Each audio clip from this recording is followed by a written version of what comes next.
در ساعت 5 عصر. درست ساعت 5 عصر بود. پسری پارچه سفید را آورد در ساعت 5 عصر. سبدی آهک از پیش آماده در ساعت 5 عصر. باقی همه مرگ بود و تنها مرگ در ساعت 5 عصر. باد با خود برد تکه های پنبه را هر سوی در ساعت 5 عصر و زنگار بذر نیکل و بذر بلور افشاند در ساعت 5 عصر. اینک ستیز یوز و کبوتر در ساعت 5 عصر. رانی با شاخی مصیبت بار در ساعت 5 عصر. ناقوس‌های دود و زرنیخ در ساعت 5 عصر کرنای سوگ و نوحه را آغاز کردند در ساعت 5 عصر. در هر کنار کوچه دسته های خاموشی در ساعت 5 عصر و گاو نر تنها دل بر پای مانده در ساعت 5 عصر. چون برف خوی کرد و عرق بر تن نشستش در ساعت 5 عصر. چون ید فرو پوشید یک سر سطح میدان را در ساعت 5 عصر. مرگ در زخمهای گرم بیضه کرد در ساعت 5 عصر. در ساعت 5 عصر بی هیچ بیش و کم در ساعت 5 عصر.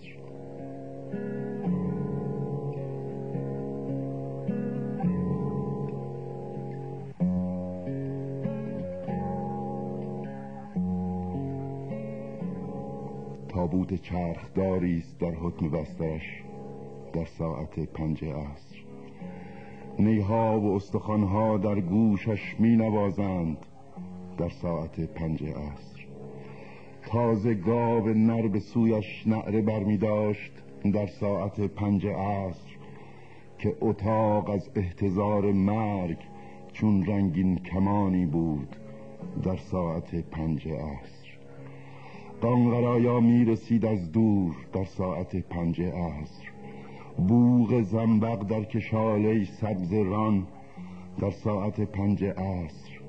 زخمها می سوخت چون خورشید در ساعت 5 عصر و در هم خورد کردن بوحی مردم دریچه ها و درها را در ساعت 5 عصر. در ساعت 5 عصر آی چه موهش 5 عصری بود. ساعت 5 بود بر تمامی ساعتها. ساعت 5 بود در تاریکی شامگاه.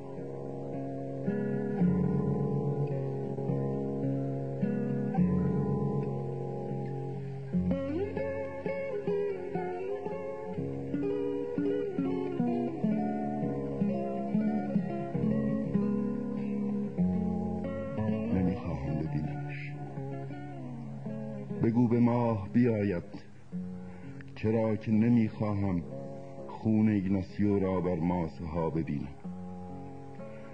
نمیخواهم ببینمش. ماه چارتاق، نریان ابرهای رام و میدان خاکی خیال با بیدبنان حاشیه‌اش. نمیخواهم ببینمش. خاطرم در آتش است. یا سمنها را فرا خوانید با سپیدی کوچکشان. نمیخواهم ببینمش. مادگاو جهان پیر به زبان غمینش لیسه بر پوزه ای می کشید، آلوده خونی منتشر بر خاک و نرگابان گیسان دو نیمی مرگ و نیمی سنگ ماغ کشیدند آنسان که 2 قرن خسته از پای کشیدن بر خاک. نه، نمیخواهم ببینمش. پله پله بر می شد ایگناسیو، همه مرگش بر دوش. سپید دمان را می جست و سپید دمان نبود. چهره واقعی خود را می جست و مجازش یک سرگردان کرد. جسم زیبایی خود را می جست، رگ بگشوده خود را یافت. نه، مگویید به تماشایش بنشینم. من ندارم دل فواره جوشانی را دیدم که کنون اندک اندک می نشیند از پای و توانایی پروازش اندک اندک می گریزد از تن. فورانی که چراغان کرده است از خون صفه های زیرین را در میدان و فرو ریخته است آنگاه روی مخمل ها و چرم گروهی هیجان دوست. چه کسی برمی دارد فریاد که فرو دارم سر؟ نه، مگویید به تماشایش بنشینم. آن زمان که انسان دید شاخها را نزدیک، پلک ها بر هم نفشرد. مادران خوف اما سر برآوردند و از دل جمع برآمد به نواهای نهانین آهنگ سوی ورزوهای لاهوت پاسداران مهی بیرنگ. در شهر سویل شاهزاده ای نبود که به همسنگیش کند تدبیر، نه دلی همچنو حقیقت جوی، نه چو شمشیر او یکی شمشیر.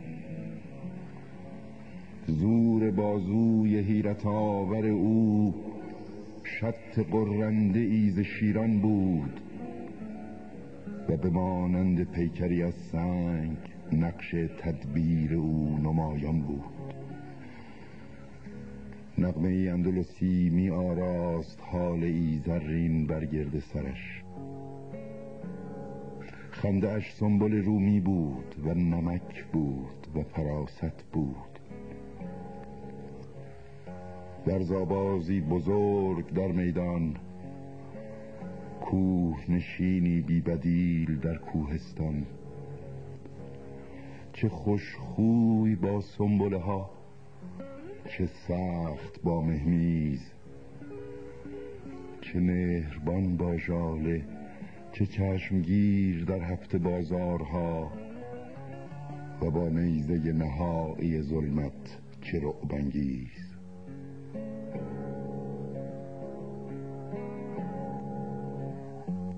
اینک اما اوست خفته خوابی نبیداریش در دنبال و خزه ها و گیاه هرز غنچه جمجمه اش را به سرانگشتان اطمینان می شکوفانند و ترانه ساز خونش باز می آید، می سراید سرخوش از تالاب ها و از چمنزاران، می غلطد به طول شاخها لرزان، در میان میغ بر خود می تپد بی جان.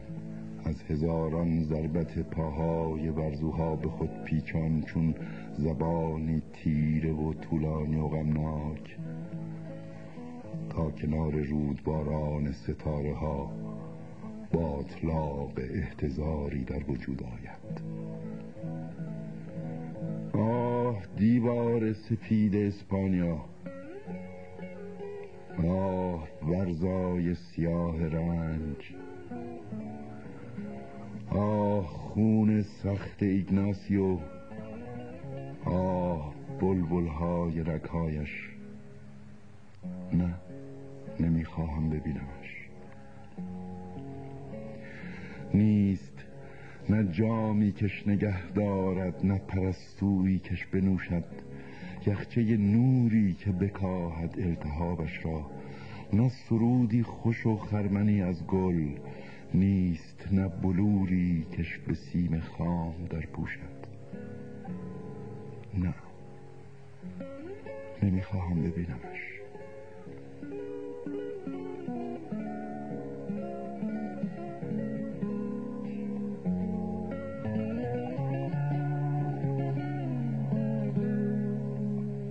پیشانی سختی است سنگ که رؤیاها در آن مینالند، بی آب مواج و بی سر به یخ زده.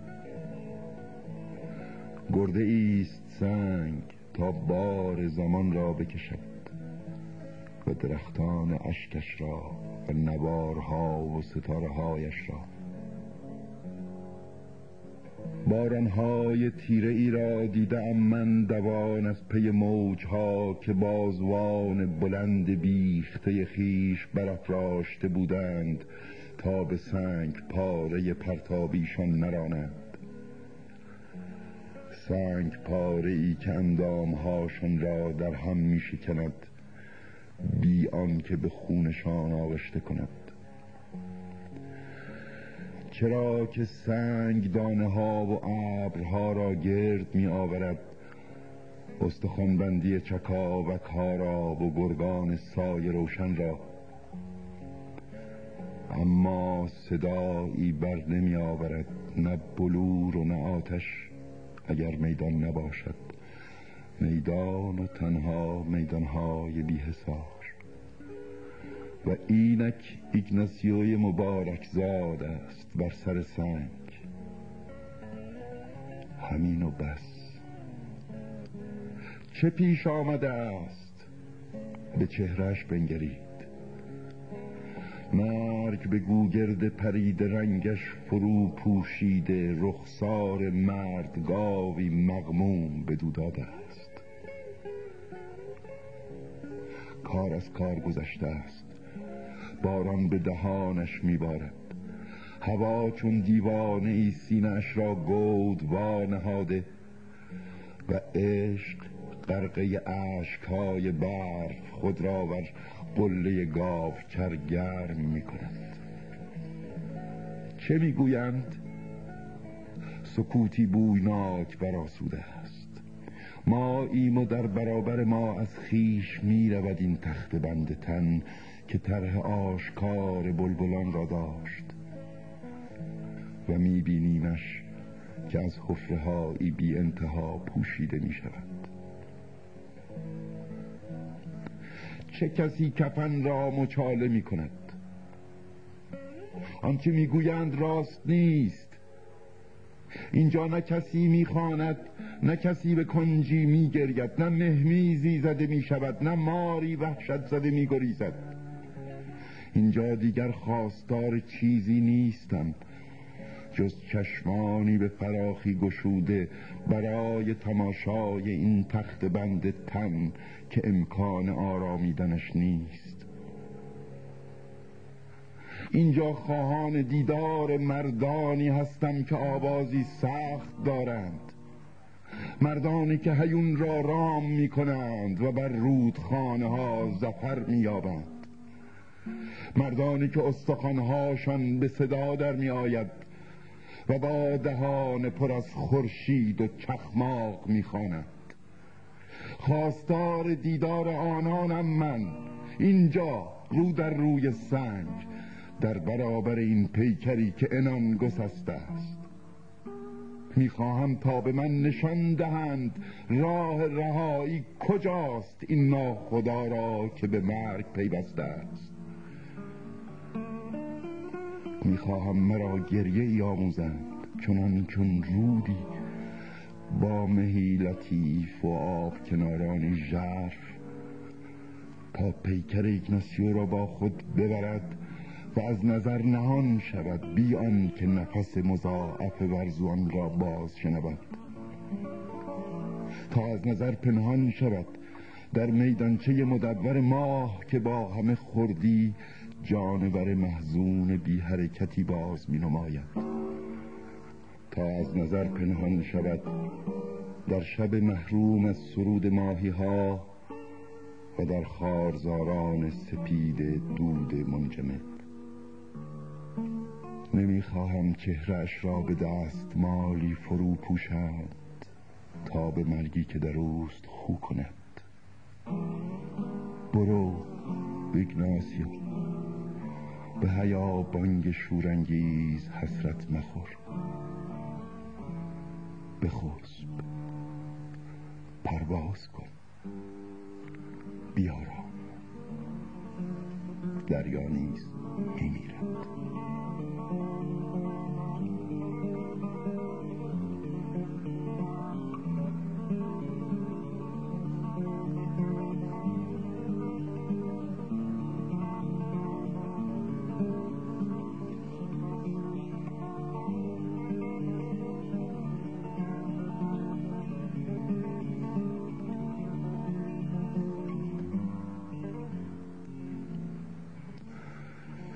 نه گاو نرت باز میشناسد، نه انجیر بن، نه اسبان، نه مورچگان خانه‌ات، نه کودک بازت میشناسد، نه شب، چرا که برای ابد مرده ای. نه صلب سنگ بازت میشناسد، نه اطلس سیاهی که در آن تجزیه میشوی. حتی خاطره خاموش تو نیز دیگر بازت نمیشناسد، چرا که برای ابد مرده ای. پاییز خواهد آمد با لیسک ها، با خوشه های ابر و قله های در همش، اما هیچ کس را سر آن نخواهد بود که در چشمان تو بنگرد، چرا که برای ابد مرده ای. چرا که تو مرده ای برای ابد، همچون تمامی مردگان زمین، همچون همان مردگان که فراموش می شوند زیر پشته ای از آتش زنه های خاموش. هیچ کس بازت نمی شناسد، نه، اما من تو را می سرایم. برای بعدها می سرایم چهره تو را و لطف تو را، کمال پختگی معرفتت را، اشتهای تو را به مرگ و طعم دهان مرگ را، و اندوهی را که در ژرفای شاد خویی تو بود. زادنش به دیر خواهد انجامید، خود اگر زاده تواند شد. اندلسی مردی چنین صافی، چنین سرشار از حوادث، نجابتت را خواهم سرود با کلماتی که می نالند و نسیمی اندوهگن را که به زیتون زاران می گذرد به خاطر می آورم.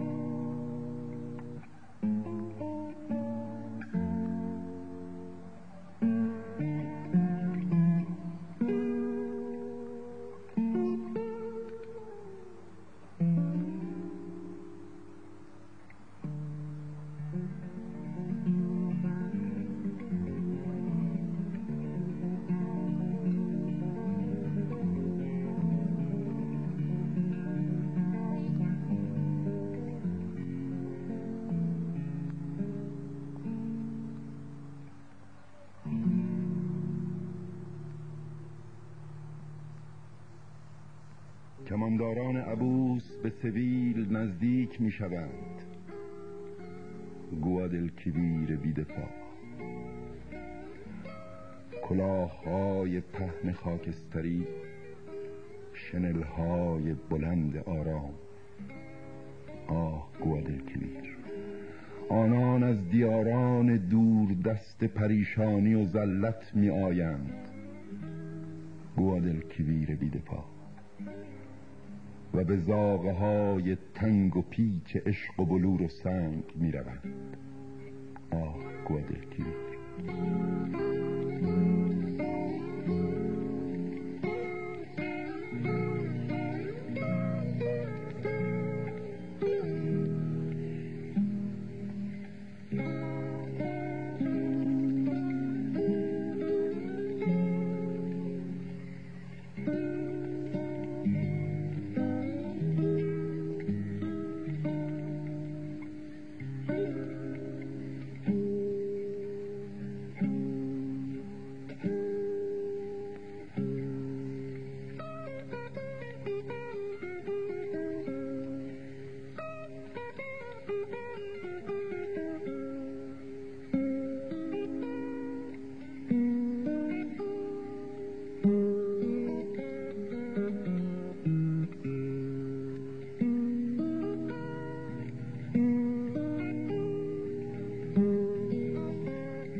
سروی به جا می‌گذارد.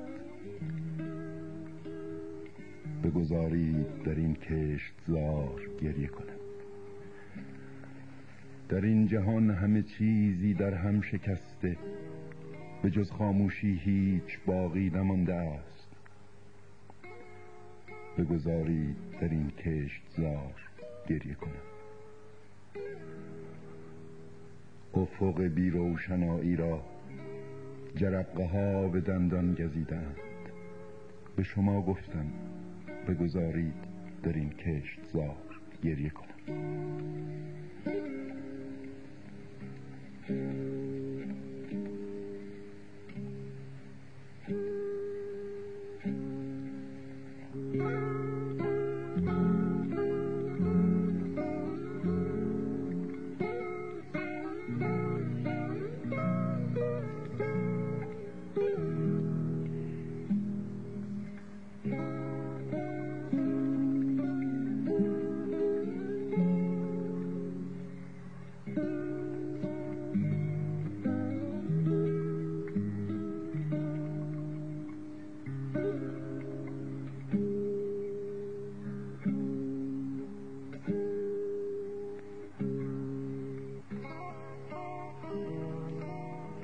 پنجره مهتابی را بستم چرا که نمیخواهم زاری ها را بشنوم.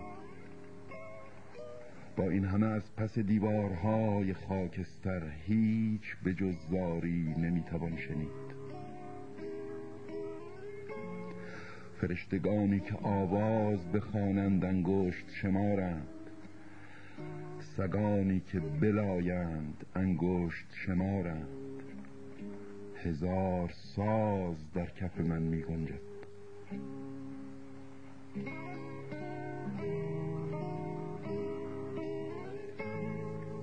اما زاری سگی سترگ است، اما زاری فرشته ای سترگ است، زاری سازی سترگ است. زاری باد را به سرنیزه زخم میزند و به جز زاری هیچ نمیتوان شنید.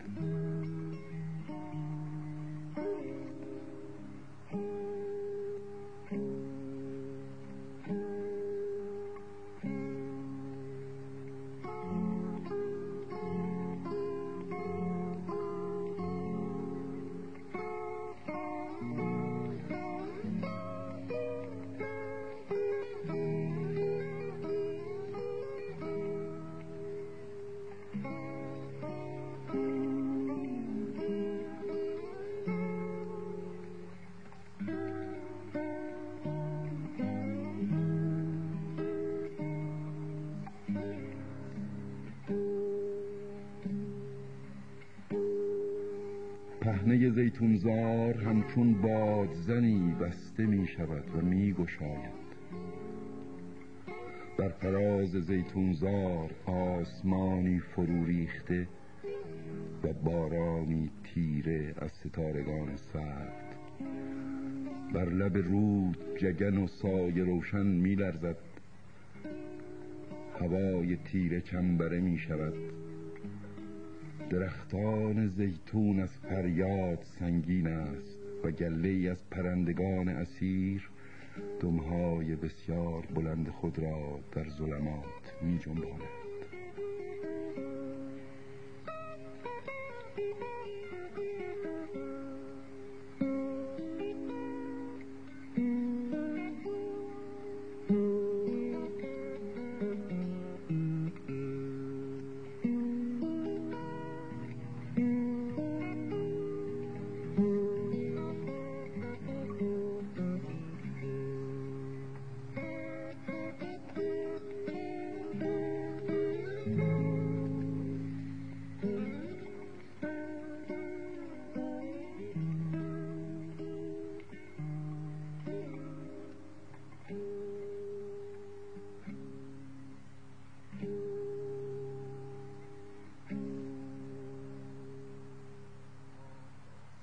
ماه به آهنگرخانه می آید با پاچین سنبل و تیبش. بچه در او خیره مانده نگاهش می کند. در نسیمی که می وزد ماه دستهایش را حرکت می‌دهد و پستانهای سفید سفت فلزیش را هوس‌انگیز و پاک عریان می‌کند. هی برو ماه ماه ماه، کولی ها اگر سر رسند از دلت انگشتر و سینه ریز می‌سازند.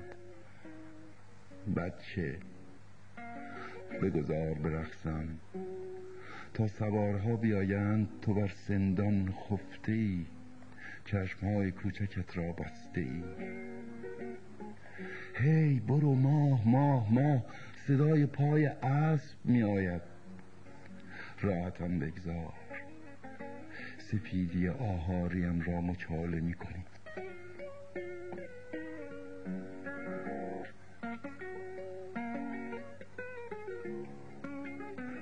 طبل جلگه را کوبان سوار نزدیک می شود و در آهنگرخانه خاموش بچه چشمهای کوچکش را بسته. کولیان مفرق و رؤیا از جانب زیتونزارها پیش می آیند بر گرده اسب‌های خیش، گردنها بلند برافراخته و نگاه‌ها همه خواب آلود.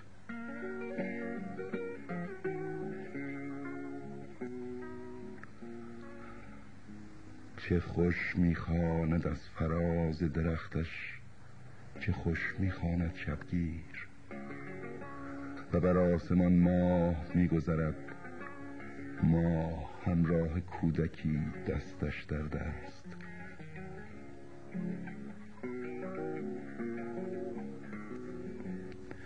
در آهنگرخانه گرد بر گرد سندان کولیان به نومیدی گریانند و نسیم که بیدار است هوشیار است و نسیم که به هوشیاری بیدار است.